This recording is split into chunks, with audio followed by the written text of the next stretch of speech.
அண்மையில் டெல்லியில் உள்ள மருத்துவமனைகள், பள்ளிகளுக்கு வெடிகுண்டு மிரட்டல் விடுக்கப்பட்ட நிலையில் தற்பொழுது மீண்டும் இதுபோன்ற ஒரு மிரட்டல் விடுக்கப்பட்டிருக்கிறது.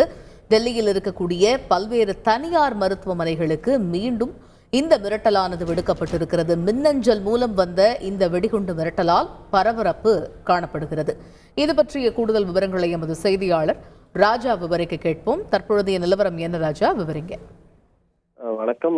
தலைநகர் டெல்லியில் 3வது முறையாக வெடிகுண்டு மிரட்டல் வந்திருக்கிறது. இன்று காலை 4 மருத்துவமனைக்கு வெடிகுண்டு மிரட்டல். ஜிடிபி, தாதா தேவ் மருத்துவமனை, அதே போல் தீபக் சந்த் பந்த் மருத்துவமனை என உள்ளிட்ட 4 மருத்துவமனைக்கு வெடிகுண்டு மிரட்டல் வந்திருக்கிறது. வெடிகுண்டு சேவையில் அந்த வெடிகுண்டு செயலிழப்பு நிபுணர்கள் மற்றும் ஓப்பன் ஆயில் உதவியுடன் சோதனை நடைபெற்று வருவதாகவும், இதுவரை சந்தேகத்திற்படமான மர்ம பொருட்கள் எதுவும் கண்டுபிடிக்கவில்லை என அவர்கள் தரப்பு தெரிவிக்கப்பட்டிருக்கிறது. இதற்கிடையே இந்த மிரட்டல் கடிதம் அனுப்பிய நபர்களை கண்டுபிடிக்க டெல்லி போலீசாரும் அந்த மருத்துவமனைக்கு சென்று விசாரணை தொடங்கி இருக்கிறார்கள். ஏற்கனவே ஞாயிற்றுக்கிழமை 20 மருத்துவமனைகள், விமான நிலையம் மற்றும் டெல்லியில் உள்ள வடக்கு ரயில்வே CPRO அலுவலகத்திற்கும் மின்னஞ்சல் மூலம் வெடிகுண்டு மிரட்டல் வந்திருந்தது. ஆனால் அதற்கு பிறகு அது புரளி என தெரிவிக்கப்பட்டிருந்தது. அதே போல் மே 1ஆம் தேதி கூட டெல்லி அதனை ஒட்டியுள்ள பகுதியிலும் 150 பள்ளிகளுக்கு இது போல் மிரட்டல் மின்னஞ்சல் வந்திருந்தது. அதற்கு பிறகும் அது புரளி என உறுதி செய்யப்பட்டிருந்தது.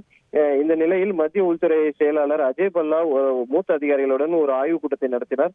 அப்பொழுது பள்ளிகளில் CCTV கண்காணிப்பு மற்றும் மின்னஞ்சல்களை தொடர்ந்து கண்காணிக்குமாறு உள்ளிட்ட பாதுகாப்பு நடவடிக்கையை மேற்கொள்ள வேண்டும் என அதன் முக்கியத்தை வலியுறுத்தியிருந்தார்.